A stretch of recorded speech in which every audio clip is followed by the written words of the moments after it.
हमारी हर अपडेट खबर के लिए न्यूज को करें लाइक, शेयर, कमेंट्स और चैनल को करें सब्सक्राइब। लोकसभा चुनाव 2024 के ठीक पहले केंद्र सरकार ने यह बात मान ली कि बालाघाट जिले के भीतर रेलवे की व्यवस्था या कहे कि रेलवे की अव्यवस्था बहुत अधिक है।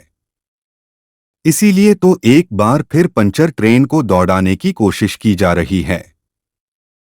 एक बार फिर बालाघाट जिले वासियों को बालाघाट इतवारी ट्रेन का तोहफा दे दिया गया। हालांकि यह तोहफा कितने दिन तक कबूल रहता है, इस बात की कोई गारंटी नहीं है, क्योंकि इसके पहले भी यह तोहफा कई बार दिया जा चुका है, लेकिन हर बार चंद रोज बाद तोहफा कबूल नहीं रहता है। आपको बात याद दिला दे, वर्ष 2019 में भी चुनाव के ठीक पहले यह ट्रेन एक बार शुरू हुई थी। पता नहीं उसके बाद तो कितने बार यह ट्रेन शुरू हुई बंद हुई। हालत इतनी अधिक खराब रहे कि इस ट्रेन के संचालन से लोग परेशान हो गए। नागपुर का सफर महज कुछ घंटे की है, लेकिन यह कई घंटे तक लोगों को परेशान करने का कारण बन गई। सरकार को एक बात और याद दिला दे कि बालाघाट और गोंदिया और जबलपुर के बीच जो ट्रेन चलती है उसकी रफ्तार किसी कछुए से काम नहीं है। यदि सरकार इस पर ध्यान दे तो हो सकता है लोकसभा चुनाव में उसको थोड़ा फायदा मिल जाए। खैर, चुनाव के बाद सरकार इस ट्रेन को चलाती है या बंद करती है, चलिए सुन लेते हैं।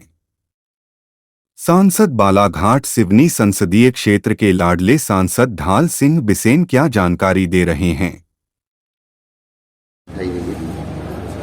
ये पहले से ही हमारी ट्रेन संचालित थी, जो इतवारी बालाघाट के नाम से वाया गोंदिया होती थी, पर चूंकि गोंदिया के बार बार प्रॉब्लम के कारण से इस ट्रेन को हमेशा लेट होती थी, इसके कारण से इसको रोक दिया था।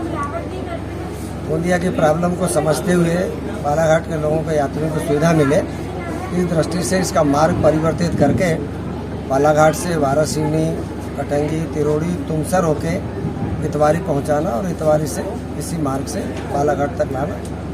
तो ये इससे हमारे बालाघाट के कटंगी, वारासिवनी, तिरोड़ी के सारे यात्रियों को उसका लाभ मिलेगा।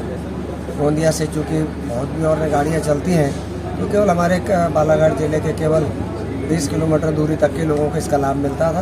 अब ये एक तरह से बालाघाट को कम से कम 50% जनता की सुविधा के लिए गाड़ी यहाँ से चल रही है। मैं मान के चलता हूँ कि आने वाले समय में इसमें और यात्रियों की संख्या बढ़ेगी और जनता को सीधे गोंदिया आपके बालाघाट से नागपुर जाने की एक अच्छी सुविधा आज से प्रारंभ हो गई है। यात्री इसका लाभ उठाएंगे, बालाघाट जिले को इसका लाभ मिलेगा।